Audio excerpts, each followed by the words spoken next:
Boa noite, igreja. Paz seja com todos, amém? Glória a Deus. Amém. Provérbios, capítulo 3, versículos 5 e 6. Confia no Senhor de todo o teu coração.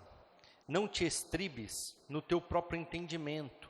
Reconhece-o em todos os teus caminhos, e Ele endireitará as tuas veredas. Amém? Igreja, hoje eu quero falar um pouquinho sobre direcionamento. Todos nós buscamos uma direção. Todos nós não sabemos muitas vezes que decisões tomar, para onde ir, o que fazer. Todos nós somos assim. Por quê? Porque nós temos medo. Nós temos incertezas. E não foi diferente na vida do sábio Salomão. Tanto é que ele escreve Provérbios capítulo 3, versículos 5 e 6 que nós acabamos de ler. E ele nos dá um direcionamento, ele nos dá uma forma de nós pensarmos. Versículo 5, confia no Senhor de todo o teu coração. Aí ele continua, e não te estribes no teu próprio entendimento. Vou mudar as palavras para ficar uma forma mais fácil de entendimento. E não se apoie na sua própria inteligência. Por que ele está dizendo isso, igreja? Porque nós somos conduzidos pelas nossas vontades. Nós somos conduzidos pelos nossos desejos. Você sabe disso. Quando você tem o desejo de trocar uma casa, ou de comprar uma casa, de trocar um carro, ou comprar um carro, ou comprar uma moto, você é conduzido pela sua inteligência e pelos seus desejos. Aí ele fala assim, mas você quer ter a direção correta? Não confie na sua inteligência. Não confie em você mesmo. Porque você está voltado e você está programado a fazer aquilo que lhe agrada, aquilo que lhe satisfaz, aquilo que lhe traz segurança. Quando nós vamos ministrar em um casamento, eu sempre falo, a maior loucura do mundo é um casamento. São pegar duas pessoas estranhas, colocar dentro de uma casa e falar para elas, vive. É a maior loucura do mundo, porque a mulher foi criada em um padrão, o homem foi criado em outro. E eles têm manias, eles têm vontades, eles têm situações que gostam e não gostam. E eles precisam aprender a renunciar à sua vontade por amor ao seu cônjuge. Eles precisam aprender a renunciar àquilo que gostam por amor ao seu cônjuge. É o que Salomão está dizendo aqui. Você quer ter uma direção correta? Cuidado com a tua vontade. Cuidado com aquilo que você entende. Com aquilo que você acha que é o certo, porque às vezes o que você acha que é o certo, não é a direção correta, porque o teu entendimento, ele é voltado a realizar aquilo que você gosta, aquilo que você quer, e às vezes não é a direção correta de Deus. Segunda forma de você ter uma direção correta das coisas, no versículo 6, logo nas primeiras palavras, reconhece-o em todos os seus caminhos. Reconhece que Deus está te conduzindo pelo caminho. Reconhece Deus nas circunstâncias que te envolvem. Igreja, mesmo nas coisas difíceis, mesmo nas situações adversas, Deus está te ensinando algo, Deus está te preparando para algo, Deus está te aperfeiçoando para que você alcance algo. Mas muitas vezes o que acontece com nós? Por não estar do jeito que nós gostaríamos, nós somos tendenciosos a achar que tudo é do maligno, que tudo é do diabo. Mas muitas vezes é Deus te redirecionando. Aí Salomão está dizendo assim, ó, você quer entender a direção correta para a sua vida? Reconhece Deus nas circunstâncias, reconhece Deus em tudo. Ele está te conduzindo, Ele está te levando, Ele está te aperfeiçoando. Mas nós temos isso como tentações, que muitas vezes não são. Muitas vezes é Deus te aperfeiçoando, Deus te preparando. Igreja, nós precisamos aprender que os caminhos do Senhor não são os nossos. A vontade do Senhor não é a nossa, porque a nossa vontade é estralar os dedos e as coisas acontecerem, mas a vontade do Senhor é, eu vou te dar, mas eu vou te preparar para receber. Eu vou te dar, mas no tempo oportuno. E sabe o que é engraçado? Nós somos assim com os nossos filhos. Os nossos filhos nos pedem as coisas, e nós queremos dar, sim ou não? A Bíblia fala em Mateus capítulo 7, que nós somos maus e sabemos dar boas coisas aos nossos filhos. Então nós queremos dar, mas às vezes não é a hora, às vezes não é o momento, às vezes tem que aprender a esperar, tem que aprender o momento certo de receber as coisas. Nós sabemos fazer isso, e se os nossos filhos nos ouvissem, muitos erros deixariam de existir na vida deles, muitas consequências não precisariam ser passadas, mas querem fazer do seu jeito, e é onde acontecem os problemas.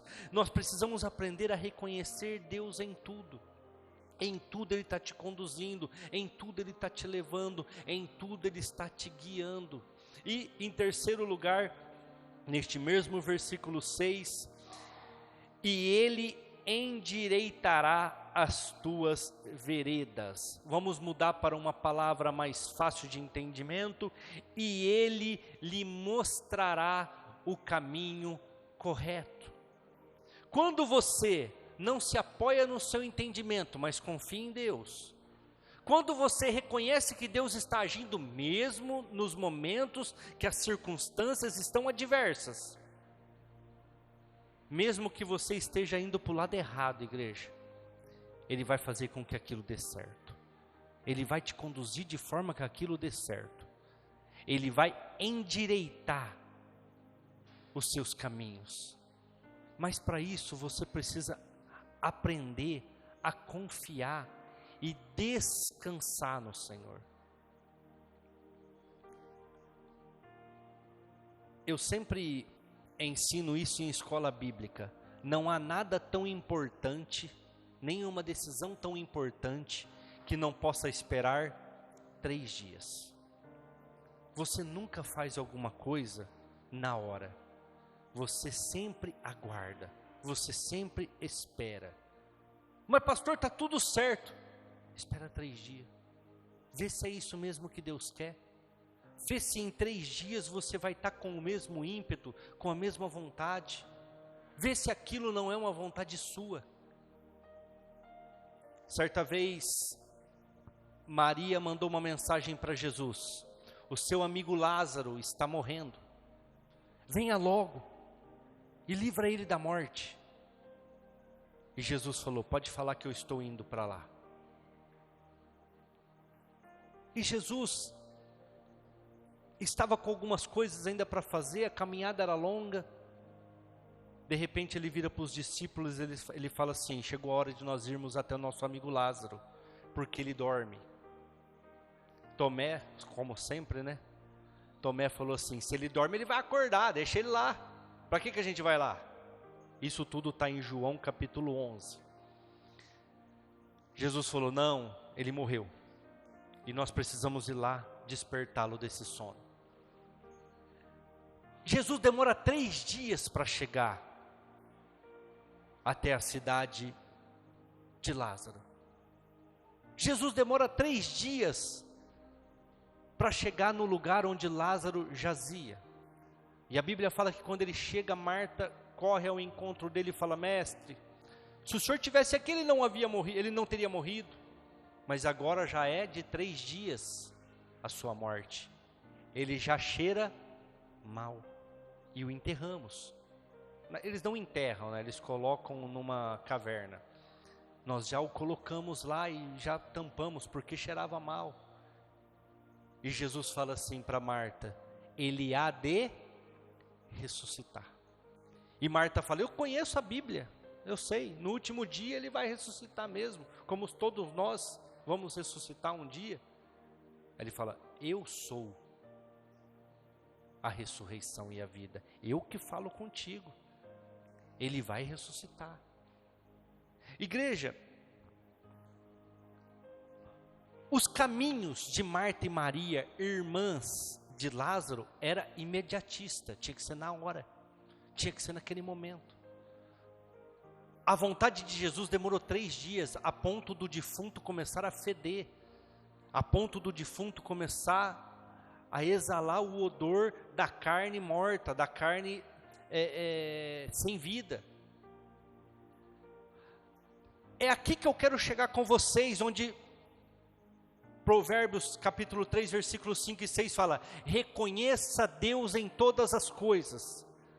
Deus queria ressuscitar Lázaro? Sim. Deus queria fazer a vontade de Marta e Maria? Sim.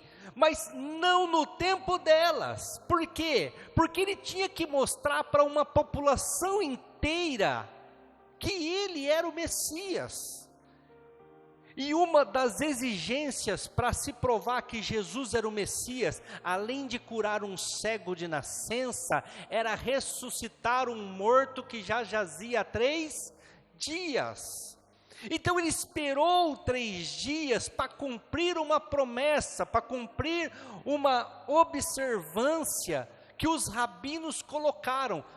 Nós vamos saber que é o Messias quando ele vier, porque ele vai curar um cego de nascença, ele vai ressuscitar um morto de 3 dias. Então ele não estava só ali para fazer a vontade de Marta e Maria, como ele não está à nossa disposição para fazer a nossa vontade, os nossos desejos, para satisfazer o nosso egoísmo e o nosso ego. Ele está à disposição para transformar a tua vida, como transformou a morte de Lázaro, em um exemplo, em um testemunho verdadeiro. Então, quando você quer algo para você, muitas vezes você não vai receber, porque é um pedido egoísta. Mas quando é algo para alimentar o Evangelho de Cristo, Ele vai fazer, porque vai alcançar mais pessoas, vai alcançar outras vidas. Então ele chega com 4 dias e ele fala: onde puseste o morto? Ah, está ali, vamos lá. Chegaram aquele monte de gente chorando: era teu amigo e morreu. Retirem a pedra. Retirem a pedra. Mas já fede. Retirem a pedra e vocês verão um milagre. E a hora que eles retiram a pedra, Jesus clama: Lázaro, meu amigo, vem para fora. E a Bíblia fala que ele sai andando, todo envolto em panos, porque não sei se vocês já viram como é que eles enterram uma pessoa, um defunto lá em Israel. Eles enrolam a pessoa num pano, um pano comprido, eles vão enrolando ela ali, cheio de ervas aromáticas, cheio de coisas. Inclusive quando Jesus ressuscita, há indícios que ele saiu pelo buraco do rosto, porque no rosto eles só colocam um véu, eles não enrolam o rosto. Então a cabeça eles não enrolam, só colocam um véu, mas o corpo todo é envolto num pano. E se vocês leem o texto com atenção, vocês vão ver que Jesus fala assim: desatai-o das amarras, porque ele estava todo enrolado. E dizem também que quando Jesus clama pelo nome de Lázaro para que ele ressuscitasse, ele falou especificamente o nome de Lázaro, porque a autoridade que estava ali era tamanha, que se ele não cita o nome de Lázaro, todos os defuntos, todos os sepulcros que estivessem ali por ao redor, as pessoas ressuscitariam. Mas ele cumpriu todas aquelas coisas. E qual que é o objetivo, igreja? Hoje, Israel não aceita Jesus como Salvador. Eles ainda estão à espera do Messias. Por que sofrem tanto? Porque não reconheceram o seu mestre quando veio na terra. Mesmo com todas as exigências que colocaram, tem que fazer isso, tem que fazer aquilo, tem que fazer aquilo outro. Ele cumpriu todas elas. E o povo não acreditou, o povo não confiou. Mas a vontade de Marta e Maria era que Lázaro nem morresse. A vontade de Deus era, deixa morrer, espera 3 dias, e eu vou lá e vou ressuscitar, e vou mostrar para todos que eu sou o Messias, que eu sou aquele que estava escrito nas Escrituras, que eu sou aquele de quem os profetas falaram. Mas eles não reconheceram, eles não entenderam. Quando perguntaram para Jesus assim, mas o que o Senhor tem contra nós? Ele falou, eu não tenho nada, mas a palavra que está escrita é contrária a vocês. Porque todos os sábados vocês estudam ela na sinagoga, elas falam ao meu respeito, eu estou diante de vocês e vocês não aceitam, e vocês não compreendem. Igreja, por que hoje no século 21 nós ainda sofremos tanto? Porque nós não reconhecemos Deus na nossa vida. Nós não reconhecemos Deus nos nossos caminhos. Nós não reconhecemos Deus no nosso casamento, na criação dos nossos filhos. Nós ainda achamos que somos inteligentes e temos um entendimento para fazer com que as coisas aconteçam e não assumimos que não temos.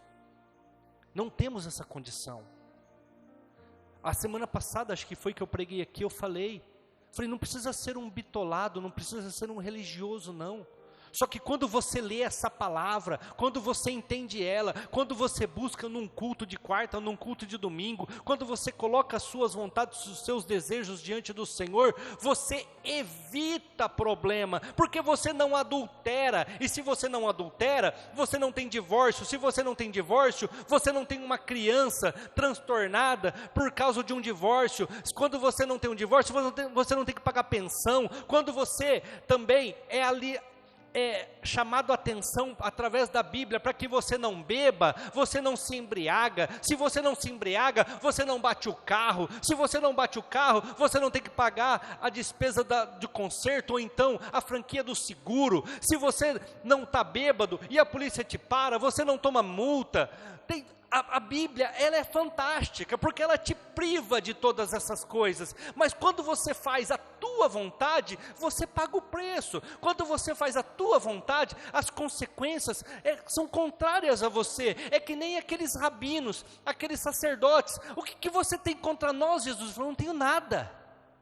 Eu não tenho nada. Eu não vim para julgar, eu vim para salvar. Só que a palavra que está sendo anunciada, ela é totalmente contrária ao que vocês fazem. A palavra que está escrita é totalmente contrário ao que vocês ensinam. A palavra que está escrita é totalmente contrária ao que vocês estão cometendo.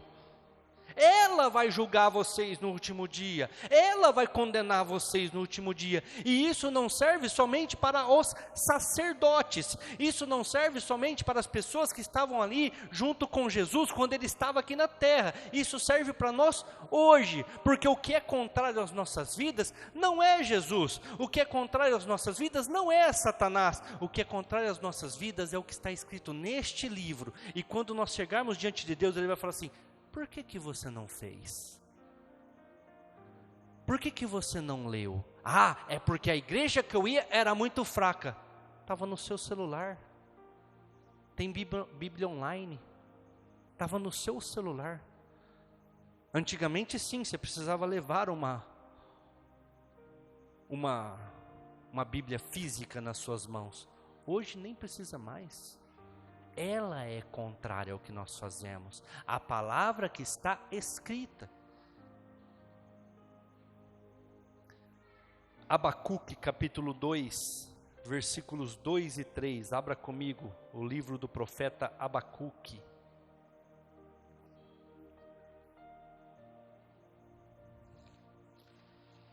Abacuque 2 e 3.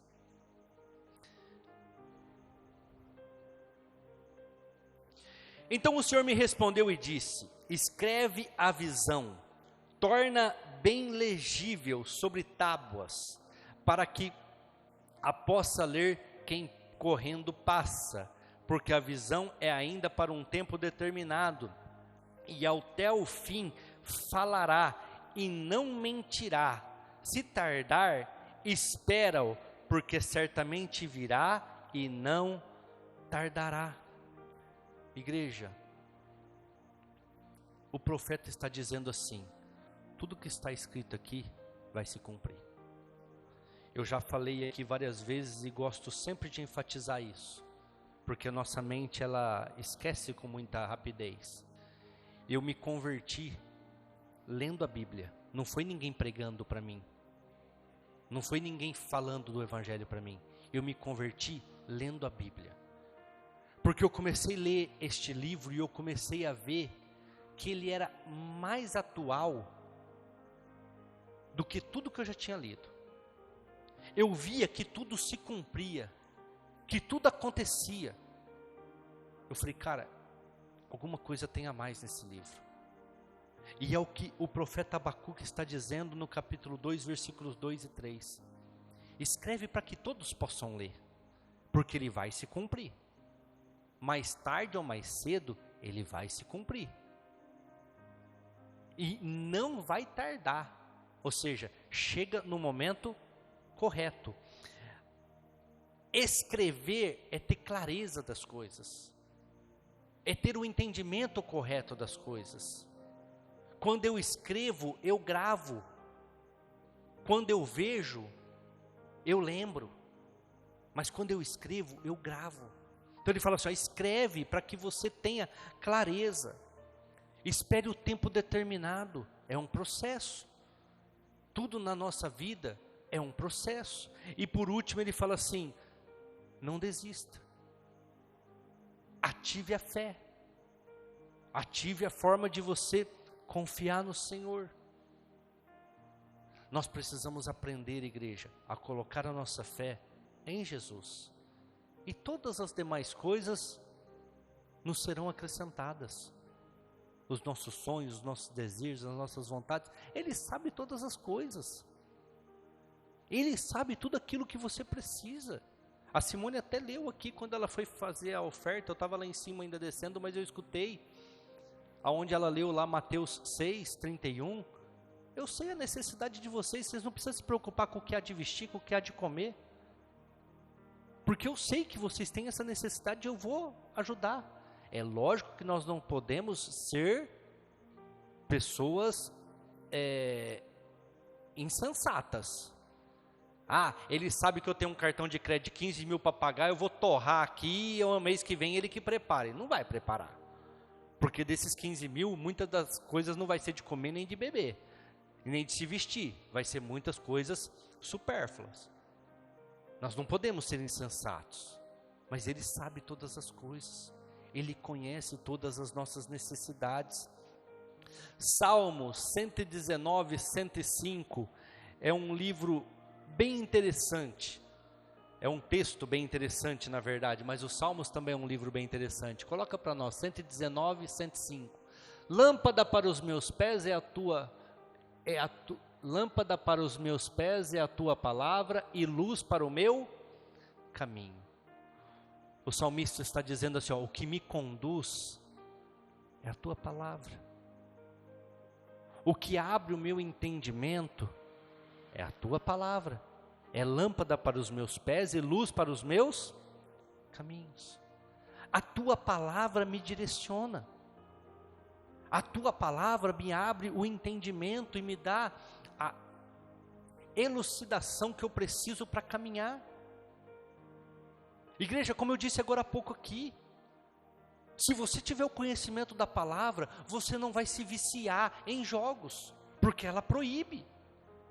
Se você tiver o conhecimento da palavra, você não vai se viciar em bebidas alcoólicas, porque ela também fala. Para quem são os ais? Se não para aqueles que se demoram diante da bebida misturada. O que é ai, igreja? Quando você fala ai na tua vida? Hoje nós estávamos conversando na hora do almoço, eu estava até contando alguns ais meu. Pulei de cima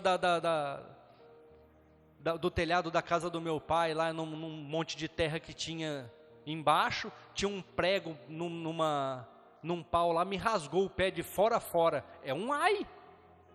Eu falo ai quando dói. Eu falo ai quando machuca. Então a Bíblia fala, para quem são os ais? Se não para aqueles que se demoram diante das bebidas misturadas. Se você seguir a Bíblia, você não vai se viciar em drogas. Se você seguir a Bíblia, você não vai trair. Você não vai se envolver em situações que vão te tirar o seu dinheiro, a sua saúde, a sua prosperidade. É por isso que o salmista fala, lâmpada para os meus pés e luz para os meus caminhos. Ou seja, o que me guia é a tua palavra, o que me direciona é a tua vontade. E igreja, a vontade do Senhor é boa, perfeita e agradável. Vou dar um exemplo para vocês, porque às vezes a gente vai falando assim e não dá o entendimento verdadeiro.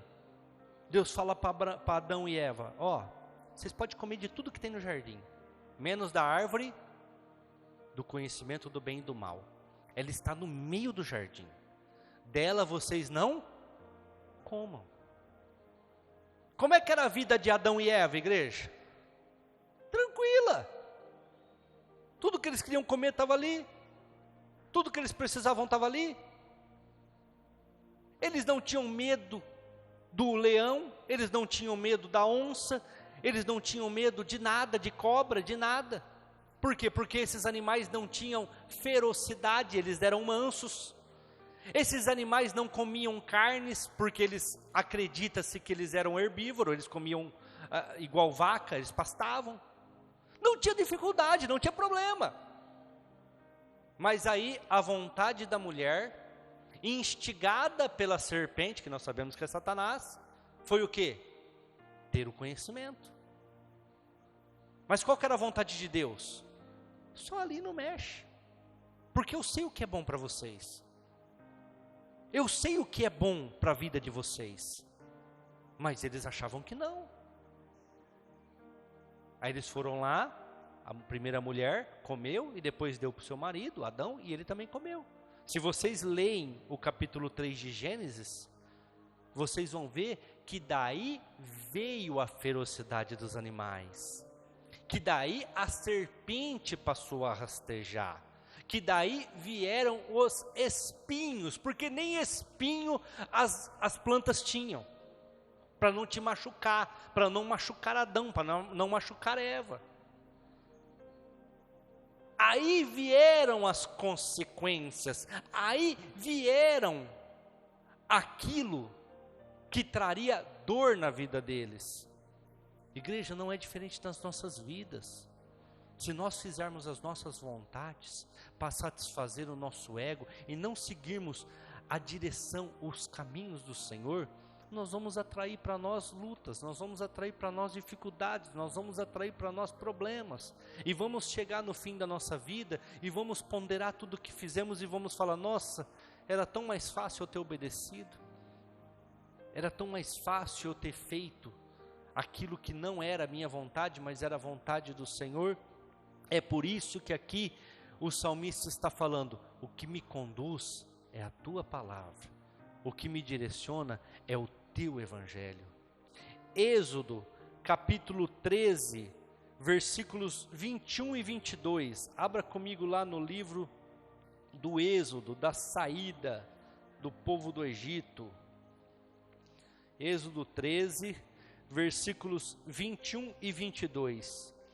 E o Senhor ia adiante deles, de dia numa coluna de nuvem, para os guiar pelo caminho, e de noite numa coluna de fogo, para os alumiar, para que caminhassem de dia e de noite. nunca tirou de diante da face do povo a coluna de nuvem, de dia, nem a coluna de fogo, de noite.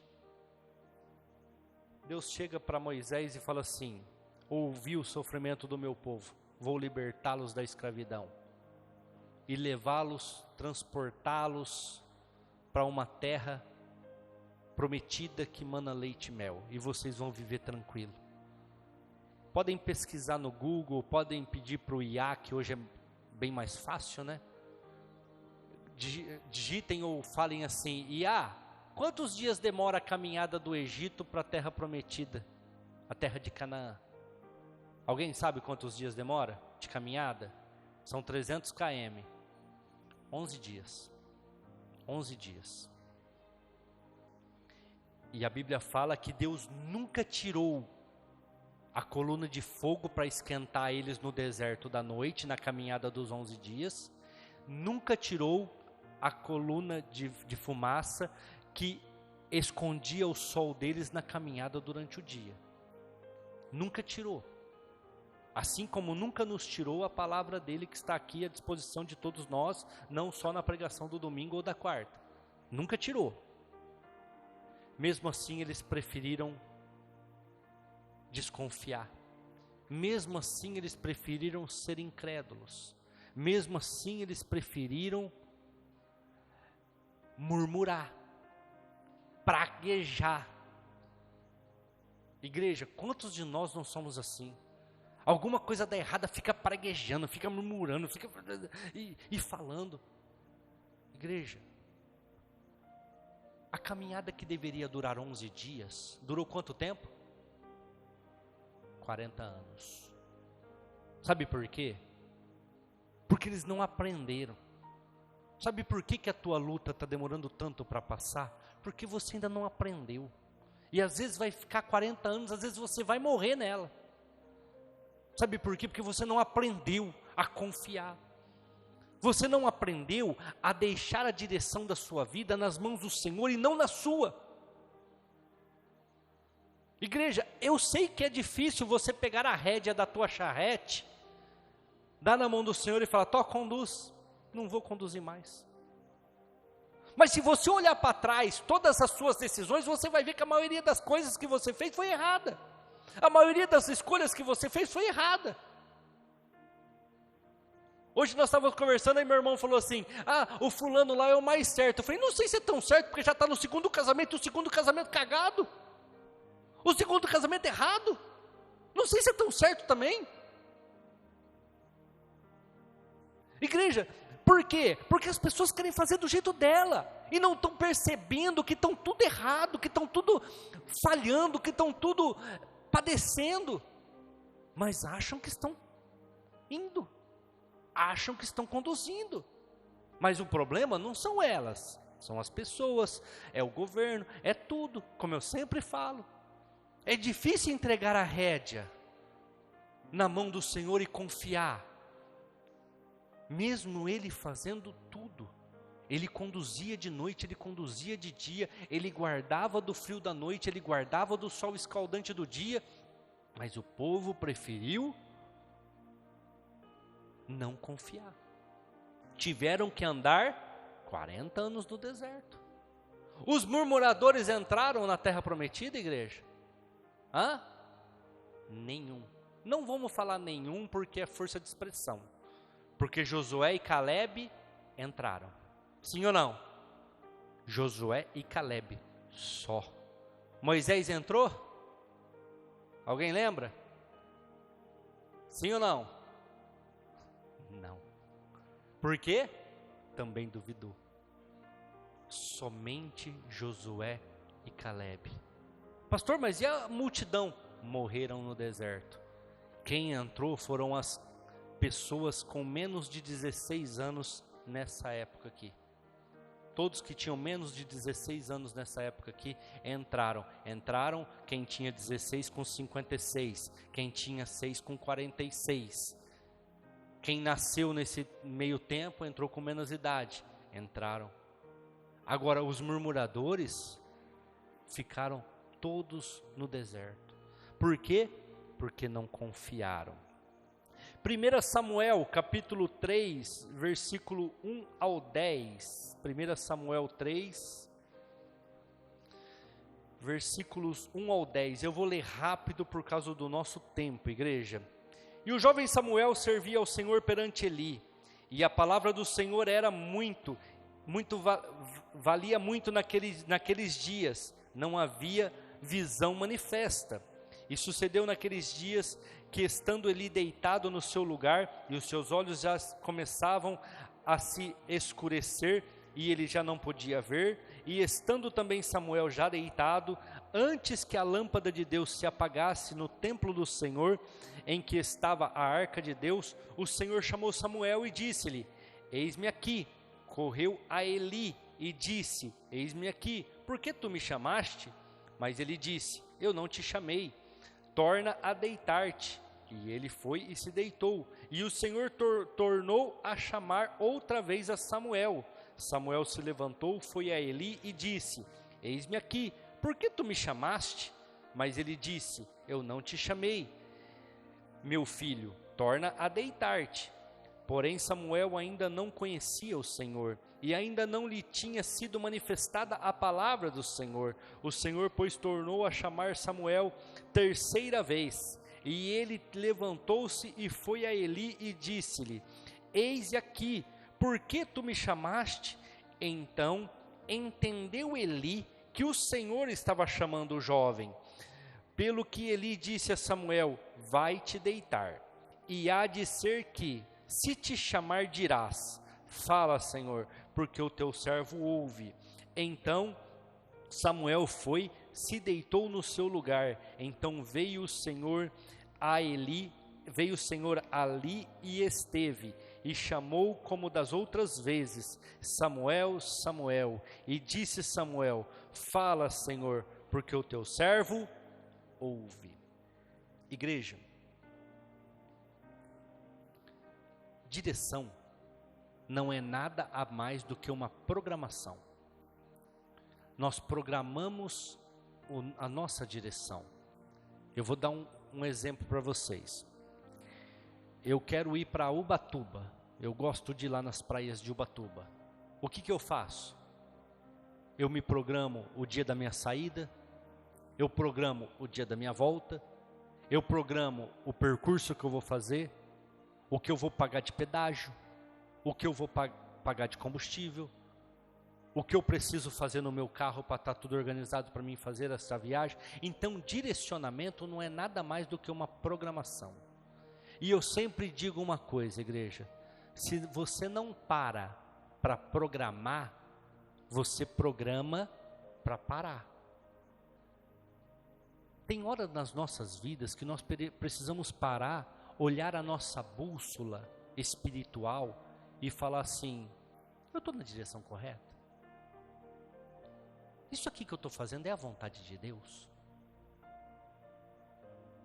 Eu preciso parar, olhar para mim, olhar para dentro de mim e falar assim: tá certo?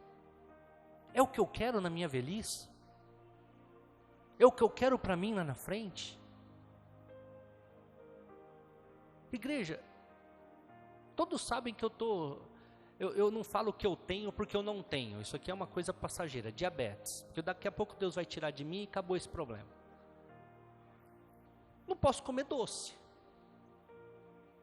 Só que antigamente eu estava sossegado.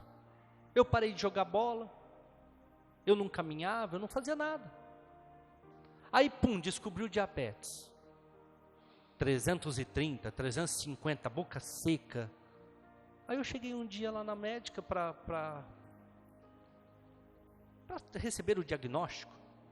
Ela falou assim: você tem que tomar esse remédio aqui. Era um médico, na verdade. Você tem que tomar esse remédio aqui o resto da tua vida. Eu falei: não vou tomar. Esquece. Não tomo remédio. Virei as costas, saí andando. O Espírito Santo falou para mim: lembra da musiquinha que eu te mostrei? Eu não sou besta de bancar uma de herói, sou vacinado. Falei: nossa, que desgrama esse dia, né? Aí voltei lá, falei: vai, doutor, dá a receita aí que eu vou tomar esse inferno, esse remédio aí. Mas mudou tão rápido assim, eu falei: Uma hora eu te conto por que eu mudei tão rápido assim, mas dá a receita aí. Mas o diabetes para mim, o diagnóstico do diabetes para mim foi bom. Aí você vai falar, mas como que é bom uma doença? Eu passei a comer frutas e verduras que eu não comia. Eu passei a beber muita água que eu não bebia. Eu acordava de manhã e tomava uma coca. E faço isso até hoje, mas com menos vigor, mais ponderado. Eu não caminhava, comecei a caminhar. Odeio academia, nunca fiz academia na minha vida. Com 45 anos, comecei a fazer academia. Então eu olho como nós podemos voltar lá no Provérbios capítulo 3, versículos 5 e 6, e ver Deus em tudo. Eu vi Deus. Falei, cara, Senhor, o Senhor quer que eu viva um pouquinho mais, né? Eu estava diminuindo o meu prazo de vida aí. Mas agora não. Eu caminho, eu faço academia, eu jogo bola, voltei a jogar bola, eu como bem. Hoje não pode entrar no cardápio, né, André, né, Beatriz? Porque hoje eu comi que nem gente grande. Mas aprendi a comer bem, a não comer certas tranqueiras. Nós precisamos ver Deus em tudo. Igreja, o que eu tive que fazer quando eu recebi o diagnóstico do diabetes? O que eu estou fazendo? Eu estou indo para um lugar errado. O que eu preciso fazer? Me reprogramar. Então eu parei e me reprogramei. Eu parei e me reorganizei. Os filhos de Eli, que era o profeta da época, estavam fazendo coisas erradas. Os filhos de Eli, que seriam os próximos sacerdotes, estavam fazendo coisas erradas. E ele não fez nada. Ele não tomou nenhuma atitude. Aí Deus chegou para Samuel, uma criança, acredite que Samuel tinha 12 anos quando isso aqui aconteceu. E falou assim, eu vou punir Eli. Porque ele não parou para se reprogramar. Vamos ler isso? Versículos 12 em diante, no mesmo capítulo 3. Naquele mesmo dia suscitarei, vamos ler o 11 também. E disse o Senhor a Samuel, eis aqui vou eu a fazer uma coisa em Israel, a qual todo o que ouvir lhe tinirão ambas as orelhas. Naquele mesmo dia suscitarei contra ele tudo quanto tenho falado contra a sua casa. Começá-lo-ei e acabá-lo-ei, porque já eu lhe fiz saber que julgarei a sua casa para sempre, pela iniquidade que ele bem conhecia, porque fazendo-se os seus filhos execráveis, não os repreendeu. Portanto, jurei à casa de Eli, que nunca jamais será expiada a iniquidade da casa de Eli, com sacrifícios, nem com oferta de manjares. O que Deus falou para Samuel? Sabe o teu patrão aí? Já avisei ele várias vezes, que os filhos dele é uns demônios, que os filhos dele é problemático, são execráveis, são pessoas sem qualidade nenhuma. Ele não fez nada, ele não tomou nenhuma atitude. Então agora eu vou tomar a atitude, agora eu vou fazer, agora eu vou agir. Igreja, Eli foi avisado, conforme nós lemos aqui, várias vezes pelo Senhor, que ele deveria mudar as atitudes, que ele deveria mudar a forma de agir, mas ele não reprogramou a sua bússola, ele não parou para entender aquilo que estava acontecendo e reprogramar. Aí o que Deus falou para Samuel? Eu vou fazer. Agora acabou. Agora não tem mais tempo para eles tomarem essas atitudes, porque quem vai tomar atitude sou eu. Quem vai conduzir essa situação sou eu. Aí você pode falar, pastor, mas eu não consigo, eu não tenho como fazer isso. Vamos ler João capítulo 16, versículo 3. Eu não consigo me livrar, eu não consigo fazer isso. É fácil falar e difícil pôr em prática. João 16, 13, mas quando vier aquele Espírito da verdade, ele vos guiará em toda a verdade, porque não falará de si mesmo, mas dirá tudo o que tiver ouvido e vos anunciará o que há de vir. Esse é o problema, igreja. Não vai ter como nós chegar diante de Deus e dar uma desculpa. Sabe por quê? Se você ler este capítulo inteiro, você vai ver que Jesus está falando da sua morte. E Jesus está explicando por que é necessário ele morrer. É só você ler o capítulo inteiro, é facinho, e bem rápido também. Ele fala assim, ó, é necessário que eu vá para que o Espírito Santo venha. Se eu não for, ele não virá. E ele vai te ajudar. Ele vai te capacitar. Lembra que desde o começo da pregação eu estou falando, não confie no seu próprio entendimento, não confie na sua própria inteligência, deixa Deus agir, deixa Deus trabalhar, o Espírito Santo é quem vai te ajudar a se livrar, seja lá do que for. Mas o que acontece, igreja?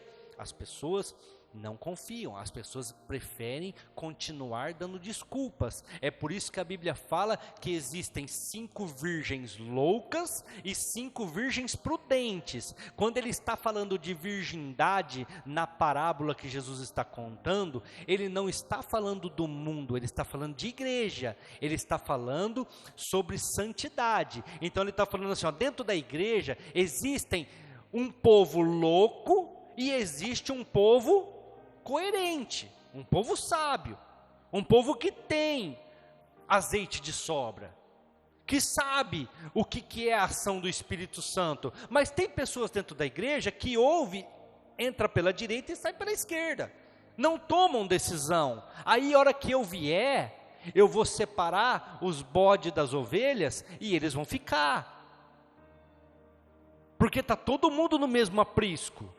Hoje em dia, igreja, o que mais tem é igreja, o que mais tem é gente se denominando crente. Hoje em dia o que mais tem é show em igrejas, pouca pregação, mas muito show. Mas vai chegar um momento onde Deus vai pegar a sua vara, o seu cetro e vai separar o que realmente é igreja e o que era lobo no meio das ovelhas, o que era bode. Por quê? Porque ele sabe todas as coisas. Então aquelas pessoas que ficam sempre dando desculpa, aquelas pessoas que sempre ficam lamentando, que sempre ficam se apoiando e usando muleta sobre certas circunstâncias para não se converter, para não reposicionar a sua bússola, para não se reprogramar, para não aceitar Jesus de verdade na sua vida e ter uma transformação, porque quando você aceita Jesus, você tem que se converter. O que é converter? Eu sempre faço isso. Você vai estar indo para a direita, você converte, você volta para a esquerda. Isso não se aplica à política. Não se aplica à política, porque até a Bíblia fala sempre para a direita, nunca para a esquerda, sempre para a direita. Igreja, nós precisamos entender que se nós não nos convertermos, não vai ter salvação para nós. Não dá para você ser meio termo, ou você é ou você não é.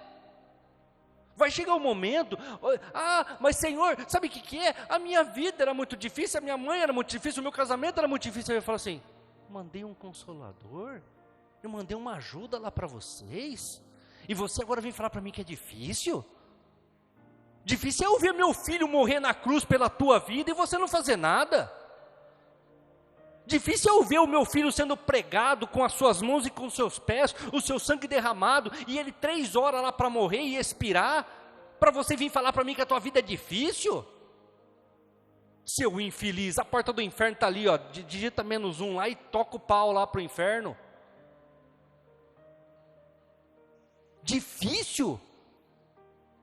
Igreja, nós temos tudo que nós precisamos para ter uma vida tranquila. E não estou falando vida tranquila por causa de dinheiro, disso, daquilo, não. Uma vida tranquila diante do Senhor, porque aqui nós estamos de passagem. Doença você vai ter, dificuldade você vai passar, problemas vai ter, porque você está vivo, mas nós temos tudo que nós necessitamos para viver bem. Mas o que nós fazemos? É a minha vontade que prevalece, é meu entendimento, é minha vontade.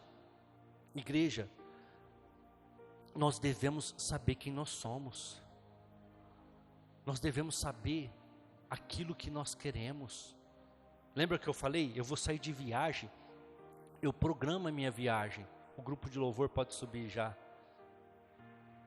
Se você não sabe onde você quer chegar, você nunca vai saber o que você quer fazer, o que você tem que fazer. Você nunca vai saber isso. Por que eu falei? Eu quero ir para Ubatuba, são 550 quilômetros. Quanto que o meu carro faz com um tanque? Eu vou precisar reabastecer no meio do caminho? Como que eu vou chegar lá? Como que eu vou fazer? Agora, quando nós não sabemos o que nós vamos chegar, onde nós queremos chegar, nós não vamos nunca chegar em lugar nenhum. Porque nós não temos uma direção. Nós não temos a nossa bússola programada para fazer aquilo acontecer.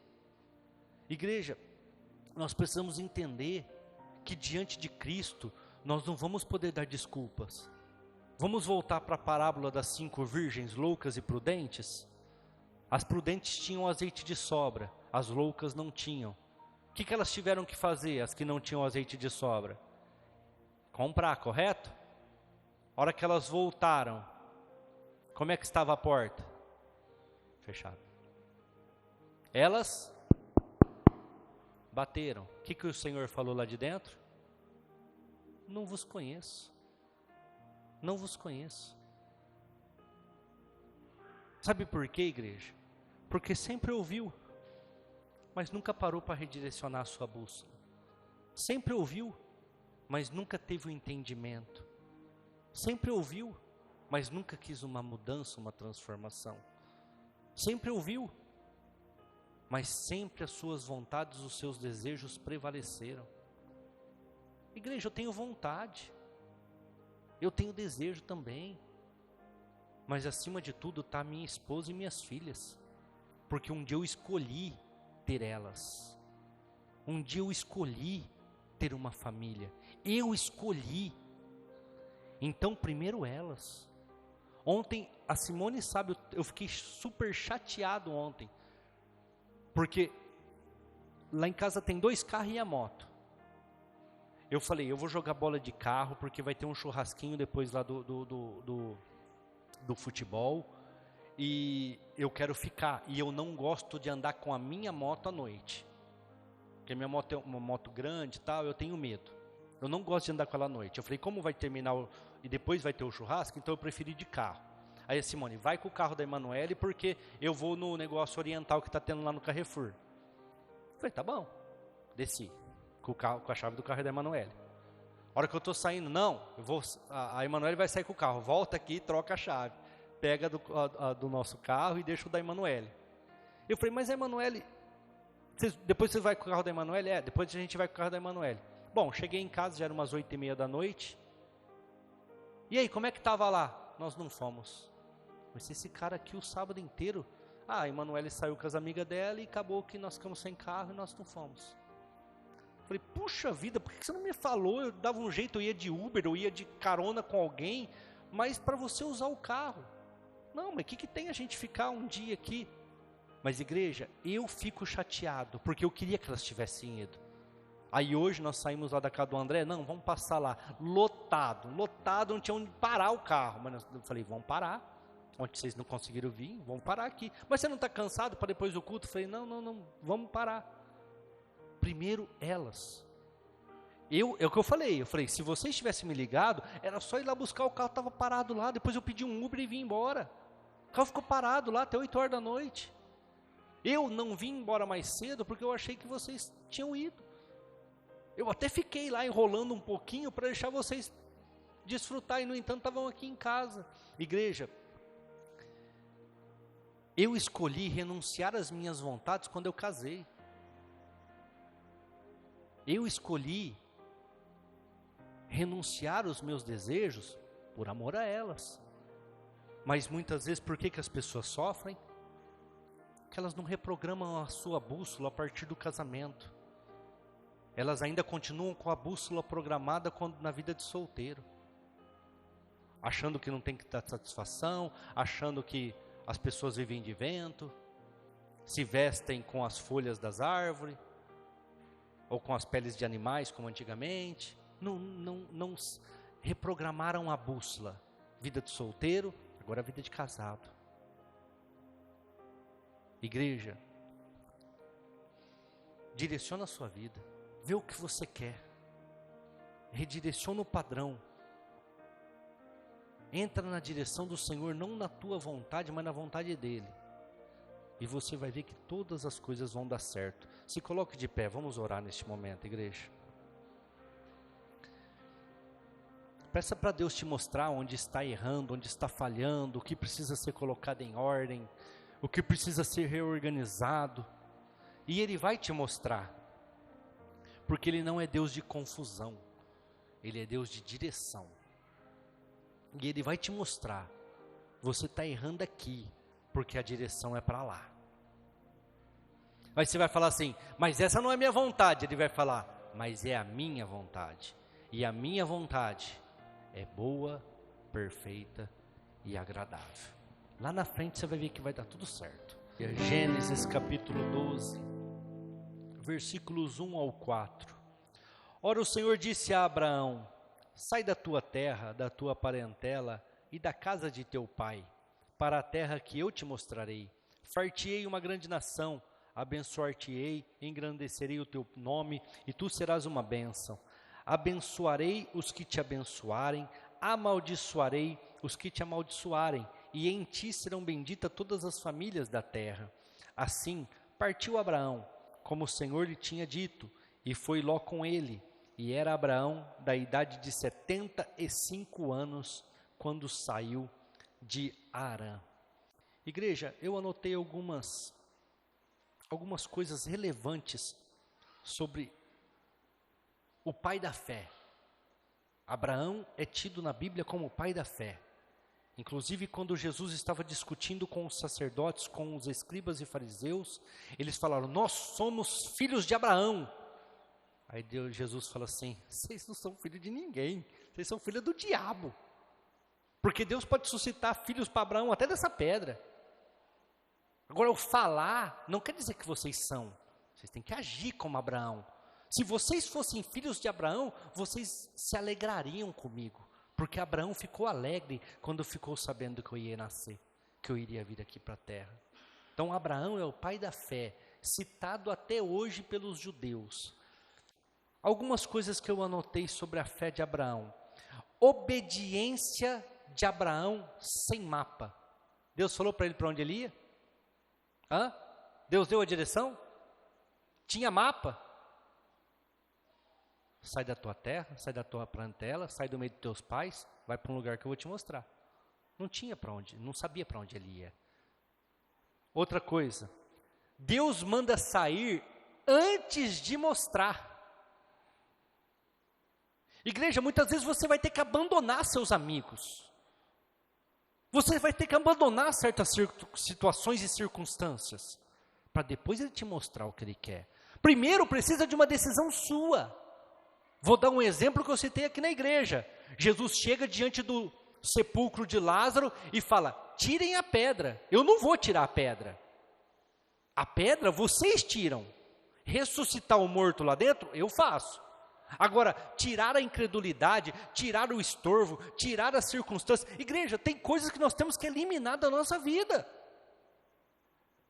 Eliminar da nossa casa. Tem coisas que você tem que tirar. Eu fui fazer uma viagem para Paris em 2014 e cheguei lá, fiquei apaixonado pela cidade, pela história. Comprei um quadro de Napoleão Bonaparte. Lindo o quadro. Os outros falam para mim, mas como que você trouxe, pastor? Eu comprei só a tela, enrolei ela, coloquei na mala e trouxe. Cheguei aqui e mandei enquadrar. Mandei enquadrar aquele quadro lindo. O cara que fez o enquadramento para mim na Nossa Senhora da Paz me ligou e falou assim, você não quer vender esse quadro? Te dou R$400. Eu estou falando há 12 anos atrás. Te dou R$ 400 nesse quadro. Você não precisa me pagar nada aqui que você fez comigo o serviço, e eu te dou R$ 400 pela pintura. Eu falei, não, eu já tenho até o lugar lá na minha casa para colocar esse quadro. Igreja, cheguei lá, eu morava num sobrado, então tinha a escada que eu subi e tinha o alpendre da escada, né? Coloquei bem lá, então lindo o quadro do Napoleão Bonaparte. Igreja, as coisas começaram a dar errado. As coisas começaram a dar errado, nada dava certo, os meus clientes não contemplavam, as coisas não aconteciam. Eu falei, que desgraça, onde está esse demônio? Comecei a orar, falei, Senhor, me mostra o demônio, o demônio está aqui em algum lugar. Aí um dia eu estava orando, o Espírito Santo falou assim para mim, o problema você vai tirar com as mãos. Eu falei, caramba, como que eu vou tirar o problema com as mãos? Aí beleza, aí depois ele me mostrou. Eu estava orando, eu orava num terraço lá do sobrado, era uma parte alta, ele era 4 andares, igreja, o sobrado que eu morava. Então no 4º andar tinha um lugar bem amplo, assim, onde eu orava lá, né? E eu orava com as janelas abertas para ventilar, de repente me entra uma pomba. Falei, mas que desgrama, como é que eu fecho agora tudo isso aqui com essa pomba aqui dentro? Ela vai quebrar todos os vidros, porque era tudo vidro a parte de cima. Ela vai tentar sair, ela vai quebrar os vidros. Eu vou ter que pôr essa pomba para fora, e joga a toalha, e chama essa pomba, e tenta essa pomba nada. O Espírito Santo falou assim para mim, manda ela descer. Eu falei, uai. Pomba, desce aqui, em nome de Jesus. Eu não estou brincando, igreja. Ela desceu. Virou de costa para mim, eu peguei ela com a mão e joguei para fora. Fechei as janelas. Aí o Espírito Santo falou, do mesmo jeito você vai tirar o problema. Eu falei, então tá bom. Mas cadê o problema? Contei a parte do quadro Napoleão Bonaparte, mas eu não sabia que era o Napoleão Bonaparte. A hora que eu desci do lugar de oração, que era uma escadaria, a hora que eu desci a escadaria, que eu bati de frente com o quadro, eu falei, desgraçado, é você. Falei, filho da mãe, devia ter vendido por R$ 400, porque agora eu vou jogar tudo fora. Mas catei aquele quadro, desci com ele na mão, falou, o que você vai fazer? Eu falei, vou quebrar, catei um martelo, mas martelei ele inteiro, quebrei tudo, rasguei tudo aquela imagem. Igreja, Napoleão Bonaparte é um ídolo para os franceses. Não sei se vocês sabem disso. É um conquistador para eles. É uma imagem, querendo ou não, eu pus uma imagem lá na minha casa de adoração. Eu não sabia, e eu não fiz por mal. Mas Deus me direcionou, falou, o que está dando errado para a sua casa é aquilo ali, ó. Joga fora, e você vai tirar com as suas mãos. Eu falei, vou tirar é agora. Perdi de ganhar R$ 400, gastei 300, porque eu tinha feito o enquadramento, todas essas coisas lá, quebrei, joguei, e falei, vou rasgar para ninguém pegar essa imagem, porque era uma imagem muito bonita, era bem pintada, e colocar na casa e trazer dificuldade. Foi um ídolo para eles, para nós não, para nós é Jesus. Igreja, Deus mostra a direção, Deus mostra onde está o problema. E Deus falou para mim claramente, você vai tirar o problema com as mãos, com as suas mãos. E naquele dia ele falou assim, ele me mostrou a pomba lá, manda ela descer. Eu falei, desce aqui que eu preciso pôr você para fora, em nome de Jesus. Ela, na minha frente assim, ó, virou de costa, eu peguei ela, pus para fora. Falou, agora você vai tirar o problema. Na hora que eu desci o quadro, igreja, você precisa tirar certas coisas da sua vida. Não são os outros, não é a igreja, não é a Bíblia, é você. Tem certas circunstâncias no seu cotidiano que você vai precisar tirar. Tem certas pessoas que você vai precisar riscar do seu cotidiano. Tem certas coisas que você vai precisar anular, como bebidas, vícios, essas coisas erradas todas. Como eu também tive que mudar a minha alimentação devido ao diabetes. Outra coisa que chama atenção em Abraão, fé é obedecer sem entender. Ele não sabia o que ia acontecer, mas ele tomou a decisão de agir. Ele tomou a decisão de fazer. E a quarta e última colocação que eu anotei aqui, a direção, ela é dada no caminho. Você está caminhando, Deus vai te direcionando. Você está caminhando, Deus vai te levando. Igreja, há 8 anos atrás, eu não sabia o que fazer. Aconteceu uma situação na outra igreja, E eu sabia de uma coisa, eu tinha que sair de lá. Mas eu não sabia para onde ir, eu não sabia como agir, eu só sabia de uma coisa, eu não posso abandonar Jesus. Eu fui em várias igrejas depois que eu saí de lá, em nenhum lugar eu me senti bem. Mas eu sabia de uma coisa, igreja, para lá eu não volto mais. Não sei se vocês prestaram atenção nesta música que acabou de tocar. Ela fala assim, ó, me despedi dos meus pais. Eu me despedi do meu pai espiritual. E falei, para cá eu não volto mais. Obrigado, tchau. Nunca mais liguei, nunca mais procurei, nunca mais lamentei.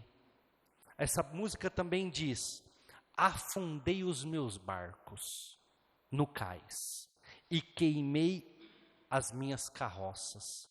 Sabe o que é isso, igreja? Tem coisa que você precisa eliminar e não olhar para trás. Tem coisa que você precisa arrancar e não voltar para trás. E caminhar para frente. Ir para frente. E Deus vai te direcionar no caminho. Eu me lembro que eu fiquei umas 3 ou 4 semanas sem saber o que fazer. Até que um dia em sonho, Deus falou, abre a igreja. Eu falei, eu não tenho dinheiro. Ele falou, você não precisa de dinheiro. Eu não tenho lugar. Ele falou, você não precisa de lugar também. Eu não tenho uma banda. Ele falou, você também não precisa de uma banda. E então eu comecei a igreja na garagem da minha casa. Somente com esta Bíblia. Não mudou ainda, é a mesma, de 8 anos. Aí daqui a pouco a síndica começou, você não pode fazer uma igreja na tua casa. Aqui é um condomínio, pô, tá enchendo o saco, tem muita gente entrando, muita gente saindo. Eu falei, Senhor, para onde eu vou? Aí Ele me mostrou, você vai para um lugar que você vai entrar pela porta lateral, ali onde o Arthur tá, tem uma porta, tá fechada com gesso, mas tem uma porta. Se vocês quiserem depois por curiosidade, tem uma abertura branca ali, é só você levantar a tampinha, você vai ver que tem um portão ali, tá até com cadeado. Você vai entrar pela lateral e tem uma cama. Olhei uns 20 lugares, nenhum eu entrei pela lateral. E nenhum deles tinha uma cama. A hora que eu entrei nesse lugar, porque eu vim ver o salão da frente. A hora que eu entrei nesse aqui, a moça falou, não estou com a chave, está com o proprietário, vamos entrar pela lateral. Eu falei, opa, bateu. A hora que nós entramos aí onde o Roberto e a Juliana estão, tinha uma cama. Eu falei, é aqui. Mas Deus me deu o caminho, a direção no caminho. Já estava tudo andando. E amanhã completa 8 anos do nosso primeiro culto, aqui neste lugar. Aqui neste salão. São 8 anos pregando o Evangelho. Está do jeito que eu queria? Não. Eu queria a igreja lotada, cheia, já ter feito um mezanino ali. Eu já queria, essa é a minha vontade. Mas nesses 8 anos, Deus não deixou faltar, Deus não deixou um aluguel atrasar, Deus nunca deixou nada dar errado. Por quê? É a vontade dEle. Ah, pastor, mas quando você quis colocar o ar? Coloquei. Quando você quis fazer o forro? Fiz.